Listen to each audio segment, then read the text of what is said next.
topic. Relatives offered comforting words. My parents tried their best to make me smile. But grief is strange. This I experienced when my grandmother passed away. Grief doesn't always arrive like a storm. Sometimes it arrives like silence. A silence so loud that it echoes through every room of your house. As an only child, my grandmother wasn't just a family. She was my storyteller, my cheerleader, and my safe place. And suddenly, when she was gone, it felt like someone had pressed the mute button on my world. Home no longer felt the same. Have you ever missed someone so much that even ordinary moments felt incomplete? That was my reality. Then, one day, my parents placed a tiny Pomeranian puppy into my arms.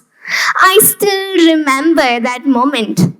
A tiny Pomeranian, a tiny heartbeat, and without saying a single word, she brought something back into my life that I thought I had lost forever. Connection. I named her Tino, and what happened next made me question something we rarely stop to think about. Can an animal become an emotional anchor in ways sometimes humans cannot? When we hear people say, "My dog understands me," "My cat knows me when I'm sad," we often assume they are being emotional, maybe even dramatic. But what if they are describing something real? Think about an anchor. An anchor doesn't stop the storm, it simply stops the ship from drifting away. And perhaps that's exactly what pets do. They don't make pain disappear. They stop us from drifting too far into loneliness, fear, and despair. And sometimes that's exactly what we need. As Tino grew, she became part of every chapter of my life. She came into my life at a time when grief had made everything feel heavier. She never cared about my grades, my failures. She loved me on my best days, and she loved me exactly the same on my worst. Isn't that remarkable? In a world where everything feels conditional, our success, our popularity, pets offer one thing that has increasingly become rare: unconditional presence. No advice, no motivational quote, no life lesson, just presence. Tino wasn't fixing my problems, nor she could bring my grandmother back. But sometimes the greatest gift is not someone who removes your burden. It's someone who sits beside you while you carry it. For years, we thought that relationship with pets were simply emotional. But science is telling us something fascinating. Studies have shown that interacting with pets can increase oxytocin, a hormone associated with trust, bonding, and emotional connection. For instance, a study published in the Journal of Personality and Social Psychology shows that pet owners often report with higher levels of well being and lower levels of depression compared to non pet owners. Research shows that cortisol, a hormone released by the body when we experience stress, anxiety, or pressure, is reduced when we spend time with pets. Your dog isn't just wagging its tail. Your brain is changing. Your chemistry is changing. Your emotional state is changing. The connection we feel isn't imaginary, it's measurable. The love we feel isn't sentimental, it's biological. Maybe that's why a pet's presence can feel so powerful. Grief often keeps us trapped in the memories of yesterday or worries of tomorrow. But I believe pets teach us something to overcome it. Pets don't think about retirement plans. They don't replay embarrassing moments from 5 years ago. They don't spend sleepless nights worrying about tomorrow.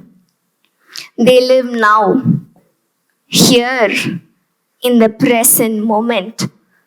A walk just becomes a walk. A moment just becomes a moment.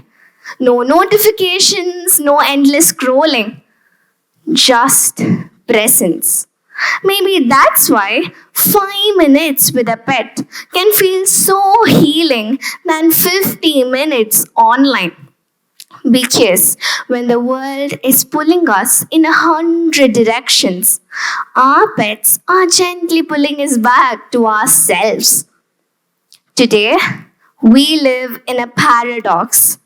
We are connected more than any generation before us, and yet loneliness is becoming one of the defining challenges of our time. We can message anyone instantly, video call across continents, yet many people feel unseen, unheard, and alone. Pets help by creating daily routines and encouraging physical activities that can reduce the feeling of isolation and improve mental health. Pets also provided steady presence during the time of pandemic when the world shut its doors. Now here is the surprising part. This talk isn't really about pets. It's about us. Pets teach us something we have forgotten. And sometimes the most powerful thing you can say to another human being is, I'm here. That's it. Just presence. And our pets have mastered this art better than we have. When my grandmother passed away, I thought what I needed was someone to fill the silence. Instead, life gave me Tino, a tiny Pomeranian, a tiny companion, a tiny heartbeat who taught me an enormous lesson. Connection is not measured by language, it's measured by presence. You don't have to stop someone's storm to make a difference. Sometimes, all you have to do is just stay. That's what Tino did. That's what pets do. They don't make pain disappear. They stop us from drifting too far into loneliness and depression. And perhaps in a world that is increasingly noisy, rushed, and disconnected, that quiet presence may be one of the greatest gifts of all.